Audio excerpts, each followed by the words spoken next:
Good morning, नमस्कार, welcome back. स्वागत है आप सबका जीएसपीपी ऑफिशियल यूट्यूब चैनल पर। मैं हूं देवाशीष और आज के लेक्चर में हम सीखेंगे हाइपर कैलेमिया के बारे में। हाइपर कैलेमिया क्या होता है, what is hyper kalaemia, causes किस रीजन किस कॉजेस की वजह से आपको हाइपर कैलेमिया हो सकता है, साइन एंड सिम्टम इसके क्या होते हैं, कैसे हम इसको डायग्नोस करेंगे, मेडिकल डायग्नोसिस क्या होता है और हम इसको कैसे मेडिकल और नर्सिंग मैनेजमेंट करेंगे, कैसे हम इसको प्रिवेंट कर सकते हैं। ये पॉइंट के बारे में आज के लेक्चर में हम डिस्कस करने वाले हैं। So let's begin start. Right, चलिए। तो हायर आपका पोटेशियम लेवल का आपकी बॉडी के अंदर एक्सेस हो जाना, पोटेशियम का आपके ब्लड में, आपके सीरम में अमाउंट का ज्यादा हो जाना, it is known as the hyperkalaemia. Hyper means increase होना, कैलेमिया मीन्स आपका पोटेशियम। मेडिकल टर्म में पोटेशियम को बोलते हैं कैलेमिया। तो हाइपर इसके आगे प्रीफिक्स लगा हुआ है हाइपर। हाइपर मीन्स इंक्रीज होना, ज्यादा होना। Kalaemia refer to the potassium. Right, तो नॉर्मल रेंज से more than the normal range, exceed होना, ज्यादा होना, इंक्रीज होना आपके किसका, पोटेशियम का, it is known as the hyperkalaemia. Right, higher higher than the normal level of the potassium in the blood. In simple word, higher than the normal range in the potassium in the blood is known as the hyperkalemia. अब इसका normal range क्या होता है, आपका imbalance, ये आपके electrolyte imbalance के अंदर ही आता है। और इसका जो नॉर्मल रेंज है, नॉर्मल रेंज हम इसका देखेंगे 3.5, कितना 3.5 से होता है आपका 5.0, 3.5 से 5.0। अब इससे ज्यादा हो जाना या इससे कम होना ना, तो ये किस में आ जाएगा, इम्बैलेंस में। पर अभी यहाँ पर हम देख रहे हैं हाइपर कैलेमिया के बारे में। मीन्स आपका 5 पॉइंट से अबव हो जाना, 5 point milliequivalent per litre, तो इससे ज्यादा हो जाना, it is known as the hyperkalaemia. Serum level exceed 5 milliequivalent per litre, है ना। तो किस वजह से, किस रीजन की वजह से हो सकता है, या तो आपने एक्सेसिव अमाउंट में आपकी बॉडी के अंदर आपका पोटेशियम इंक्रीज हो गया हो, या आपने पोटेशियम सप्लीमेंट, पोटेशियम डाइट आपने एक्स्ट्रा एड ऑन कर लिया हो आपकी डाइट में, आपके वाटर में, आपकी ड्रिंक में, वेजिटेबल्स में आपने ज्यादा सप्लीमेंट ले हो। या आपका हो सकता है कि आपका इंट्रासेल्यूलर स्पेस से पोटेशियम आपके ब्लड में आ गया हो, तो इस रीजन की वजह से भी ये हो सकता है। ये हमने इसका मेन ब्रॉड रीजन देखा। अभी हम देखेंगे कैसे कॉजेस होते हैं, कुछ किस रीजन की वजह से, कौन कौन सी डिसीज की वजह से, किस किस कॉजेज से आपका इंक्रीज हो सकता है। तो फर्स्ट आ जाता है over use of the potassium based salt substitute. ऐसे पदार्थ लेना, ऐसी चीजें लेना जिनमें पोटेशियम का अमाउंट ज्यादा होता है, पोटेशियम का लेवल ज्यादा होता है। या तो पोटेशियम का एक्सेसिव इंटेक करने, या ऐसे सब्सटीट्यूट, ऐसे वेजिटेबल्स हो गए, फल फ्रूट हो गए, ग्रेन्स हो गए, उनको ज्यादा इंटेक करना जिनमें आपका पोटेशियम का लेवल ज्यादा हो, तो आपकी बॉडी के अंदर भी ऑब्वियसली बात है कि पोटेशियम बढ़ जाएगा। Excessive intake of the oral और आईवी पोटेशियम सप्लीमेंट, एक्सेसिव ज्यादा अमाउंट में आपको इंटेक करना है, इधर आईवी हो सकता है और ओरल सप्लीमेंट भी आपके हो सकते हैं, तब भी आपकी बॉडी में पोटेशियम का इंटेक होगा। तो ये सारी चीजें अभी तक हम देख रहे हैं लाइफ स्टाइल के बारे में। अब आ जाता है decrease renal exertion of the potassium. अब आपकी जो रीनल है, किडनी है, किडनी से आपका पोटेशियम आपके यूरिन के थ्रू ज्यादा बाहर नहीं निकल पा रहा, या रीनल में किसी भी प्रकार की प्रॉब्लम आने की वजह से फिर वो रीनल फेल्यूर हो सकता है, ग्लोमेरुलोनेफ्राइटिस हो सकता है, और एनी अदर रीजन भी आपका हो सकता है, ट्यूमर हो सकता है आपके किडनी में, किसी प्रकार का अल्ट्रेशन होने की वजह से। किडनी का काम होता है आपका फिल्टर करना, तो अब वो पोटेशियम उसको आपकी बॉडी से एक्सक्रीट आउट नहीं कर पा रही, एडजस्ट नहीं कर पा रही, निकाल नहीं पा रही, तो उसकी वजह से भी आपका जो ब्लड है, ब्लड का आपका सीरम है, उसमें आपका किसका लेवल बढ़ेगा, पोटेशियम का लेवल इंक्रीज होगा। क्रॉनिक और एक्यूट किडनी डिसीज, किसी प्रकार का क्रॉनिक और एक्यूट किडनी डिसीज होना, उसकी वजह से भी आपकी बॉडी में सीरम का लेवल बढ़ सकता है। एक्यूट और क्रॉनिक किडनी डिसीज। ऑब्स्ट्रक्टिव यूरोपैथी, है ना, आपका जो यूरिन का, आपकी जो यूरेटर है वहां पर आपका किसी प्रकार का यूरोपैथी वगैरह हो जाना, इन्फ्लेमेशन हो जाना, इन्फेक्शन हो जाना, उसकी वजह से भी आपको हो सकता है। Rejection of the kidney transplant, kidney का आपका ट्रांसप्लांट हुआ है और किडनी उसको प्रॉपर तरीके से एक्सेप्ट नहीं कर पा रही है, वो रिजेक्ट कर रही है ना, जो भी ऑर्गन्स है, टिश्यू है, सेल है, उसको रिजेक्ट कर रही है, उसका ऑटोनोमस, उसका ऑटोलोगस मैच नहीं होने की वजह से। Lack of the aldosterone, lack of the aldosterone hormone जो कि आपका एड्रिनल ग्लैंड से सीक्रेट होता है और जो आपके मेंटेन करता है आपके इलेक्ट्रोलाइट बैलेंस को। अब ये हार्मोन का सीक्रेशन ही कम हो रहा हो तो उस रीजन की वजह से भी यहाँ पर आपको ये डिसीज हो सकती है ना, ये सिम्टम आपको हो सकता है। देन अदर आ जाएगा, बर्न हो गया आपका, टाइप 1 डायबिटीज मेलाइटस हो गया, लैक ऑफ एल्डोस्टेरोन हो गया ना।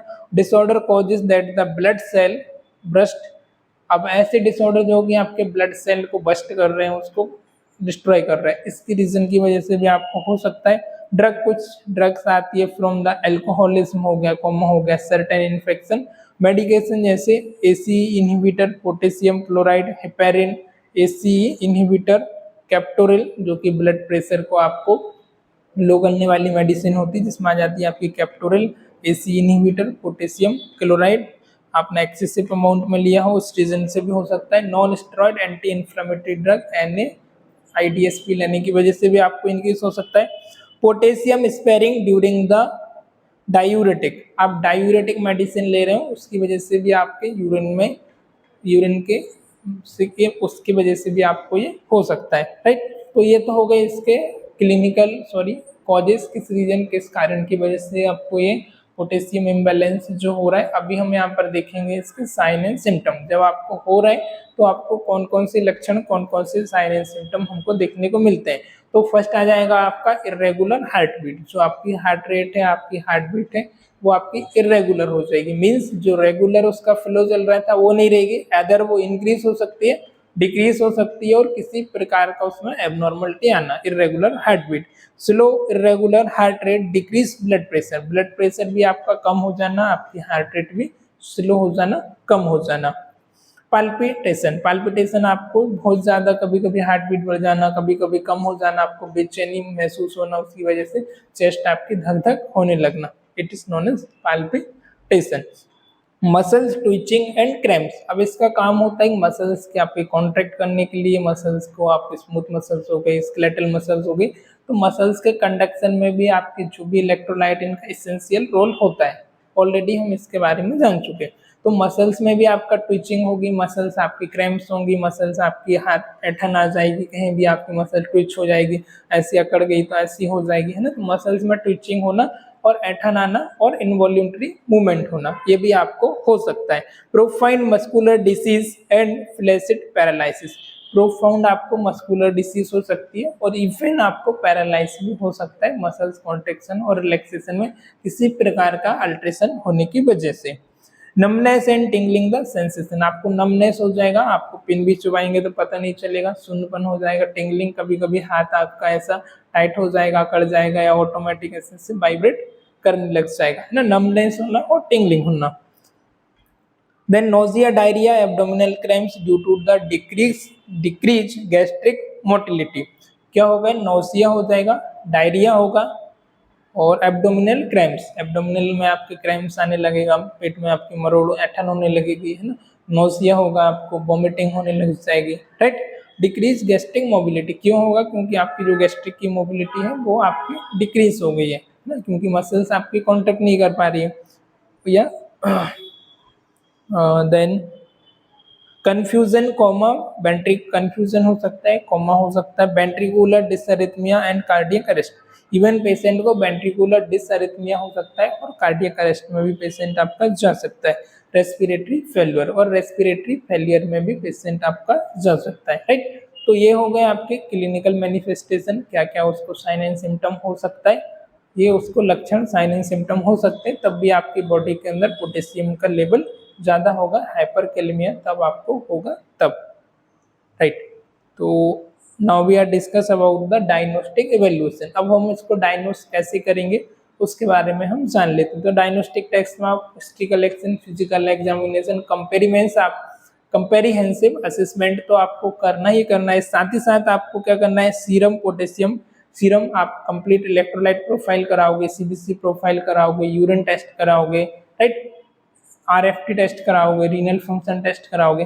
तो जो भी आप टेस्ट कराओगे उसके अंदर आपको सीरम पोटेशियम देखना है, सीरम पोटेशियम आपका कितना होगा, greater than 5 milliequivalent per litre, कितना होगा, more than 5 milliequivalent per litre. उसके बाद आ जाएगा आपका मेटाबॉलिक एसिडोसिस। मेटाबॉलिक एसिडोसिस होगा आपका पीएच फॉल हो जाएगा, पीएच आपका कितना रहेगा 7.35। फिर ईसीजी में आपको चेंजेस देखने को मिलेंगे, क्या क्या आपको चेंजेस देखने को मिलेंगे, एलिवेटेड टी वेव, जो आपकी टी वेव है वो आपकी एलिवेट हो जाएगी, टी वेव ज्यादा ऊपर की ओर आपकी उठ जाएगी। देन क्यूआरएस कॉम्प्लेक्स जो है बाइट हो जाएगा, राइट।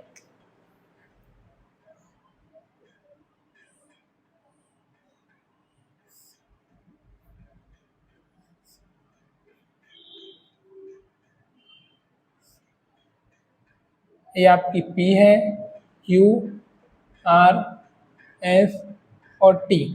तो आपका कौन सी वेव में यहाँ पर बोल रहे हैं, आपकी टी वेव है जो एलिवेटेड हो जाएगी, टी वेव आपकी नॉर्मल से ज़्यादा ऊपर की तरफ आ जाएगी।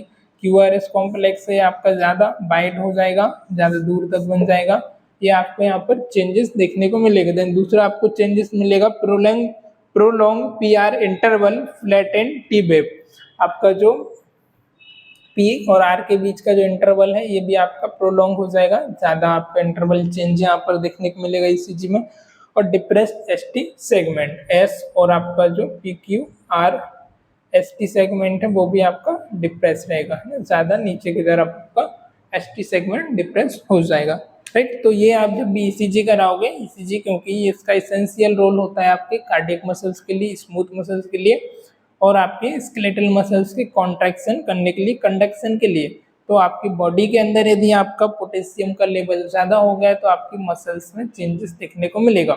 इवन आपको कार्डियक मसल्स में भी मिलेगा, रेस्पिरेटरी में मिलेगा और पेशेंट आपका रेस्पिरेटरी अरेस्ट में और कार्डियक अरेस्ट में भी पेशेंट आपका जा सकता है, क्योंकि ज़्यादा वहाँ पर कॉन्ट्रैक्ट होने लगा, ज़्यादा रिलैक्सेशन होने लगा, इसकी वजह से पेशेंट आपका कार्डियक अरेस्ट में भी जा सकता है।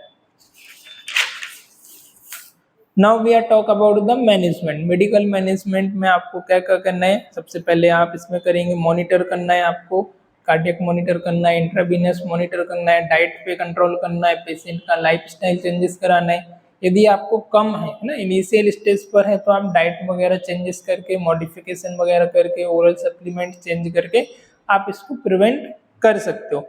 पर यदि ये हायर लेवल पर पहुंच गया है, आपका मॉडरेट सीवियर लेवल पर पहुंच गए, तब भी आप यहाँ पर अलग अलग जो टेस्ट वगैरह होते हैं कैसे मैनेज करना है उनके बारे में हम यहाँ पर जान लेते हैं। तो discontinue medication that increase the potassium level, ऐसी मेडिसिन आती हैं जो कि पोटेशियम लेवल का आपको इंक्रीज कर रही है, जिनका साइड इफेक्ट होता है कि भाई पोटेशियम लेवल को आपकी बॉडी के अंदर इंक्रीज कर रही है, तो वो मेडिसिन को आपको स्टॉप करना है। वो मेडिसिन की जगह आप कोई दूसरा मेडिसिन ले सकते हो। Administration of the intravenous 25 or 50% glucose and insulin to promote movement of the potassium from the extracellular space back into the cells। अब यहाँ पर आपको क्या करना है, इसको आपको करेक्शन के लिए क्या करना होता है, आपको एडमिनिस्ट्रेशन करना है 25 और 50% ग्लूकोज इंसुलिन के साथ, जो क्या करेगा, आपको प्रमोट करेगा मूवमेंट को, आपका पोटेशियम है from the extracellular space back into the cells, extracellular space से बैक उसको सेल्यूलर स्पेस में लाने के लिए उसको प्रिवेंट करेगा, ताकि आपका जो लेवल है वो नॉर्मल ऑप्टिमम लेवल पर बना रहे। Sodium bicarbonate is given to contract acidosis and promote movement of the potassium from the extracellular space or back into the cells। Potassium bicarbonate भी आप दे सकते हो, जिससे कि क्या होगा, आपका जो कॉन्ट्रैक्ट एसिडोसिस है वो उसको प्रमोट करेगा। एसिडोसिस आपका प्रमोट होगा तो आपका मूवमेंट होगा पोटेशियम का फ्रॉम एक्स्ट्रा सेल्यूलर स्पेस की तरफ, right. Diuretic are the administered to decrease the total potassium storage through the increasing potassium excretion in the urine.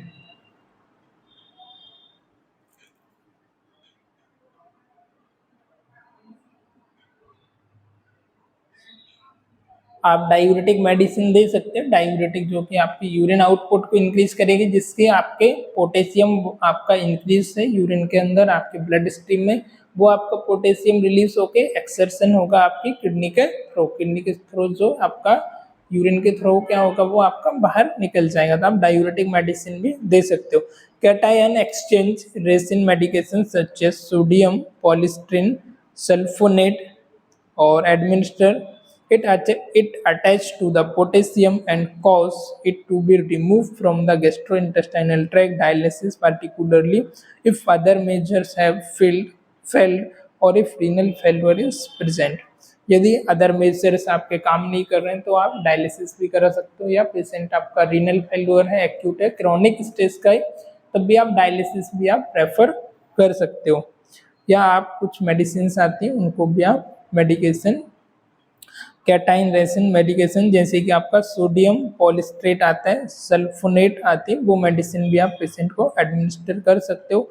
It attack to the potassium and cause to be remove from the gastrointestinal tract. ये क्या करती है, आपके potassium पे attack करती है और उसको रिमूव करती है आपके गैस्ट्रोइंटेस्टाइनल ट्रैक से। कौन कौन सी मेडिसिन आती है, जैसे कि आपका सोडियम पॉलिस्ट्रीन, फर्स्ट आती है आपकी सोडियम पॉलिस्ट्रीन,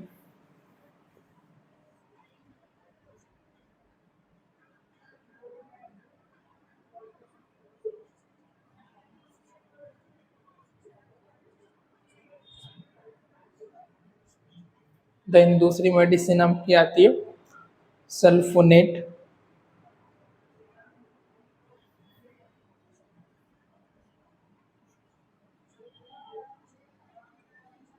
ये मेडिसिन भी आप इंट्रोड्यूस कर सकते हो। ओके, फिर आ जाता है आपका nursing management. Now we are talk about nursing management. अभी नर्स का क्या रोल होगा, नर्स कैसे इसमें अपना रोल प्ले करेगी।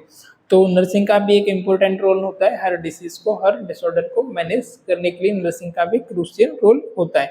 तो सबसे पहले नर्सिंग का काम होता है मॉनिटर करना वाइटल साइन को, स्पेशली हार्ट रेट को, ब्लड प्रेशर को। उसके बाद आपका सीरम पोटेशियम चार्ट को मेंटेन करना, आपके सीरम पोटेशियम का जो रिपोर्ट है उसको ट्रेस करना और उसको मेंटेन करना आपकी फाइल पर कि भाई आपका सीरम पोटेशियम लेवल कल कितना था, आज कितना आया है ना।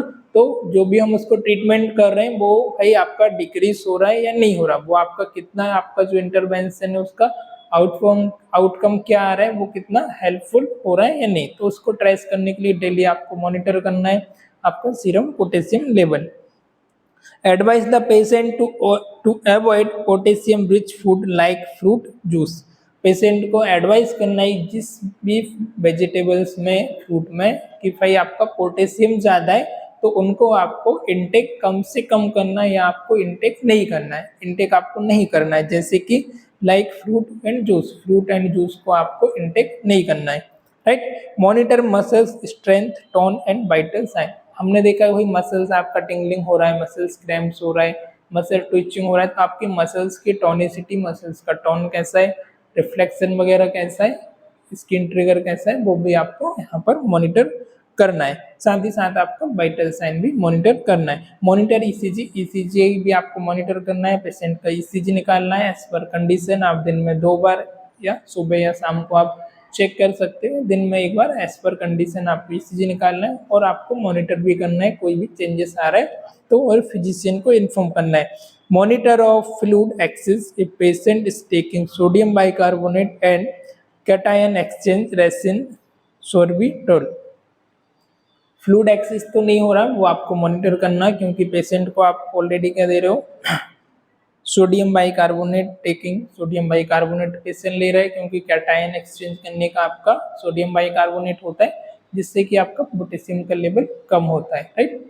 तो इसकी वजह से भी आपको हो सकता है, तो आपको फ्लूइड वॉल्यूम वगैरह भी मेंटेन करना है, मॉनिटर करना है, राइट। चलिए, तो आज के लेक्चर में हमने यहाँ पर सीखा पोटेशियम एक्सिस के बारे में। Potassium axis means hyper kalaemia, hyper means increase होना, कैलेमिया मीन्स आपका पोटेशियम। नॉर्मल रेंज इसकी 3.5 से लेकर के आपका 5 मिली इक्विवेलेंट पर लीटर, इससे ज़्यादा हो जाना it is known as the hyperkalaemia, right. आपके ब्लड सीरम में पोटेशियम का level 5 milliequivalent per litre से इंक्रीज हो जाना it is known as the hyperkalaemia. इसके कॉजेस क्या क्या थे, किस रीजन की वजह से हो सकता है, एक्सेसिव आप पोटेशियम का यूज कर रहे हो इस कारण से हो सकता है। दूसरा आपका excessive intake of IV fluid, excessive intake कर रहे हो आईवी पोटेशियम सप्लीमेंट, ओरल ले रहे हो, आईवी ले रहे हो, इसकी वजह से हो सकता है।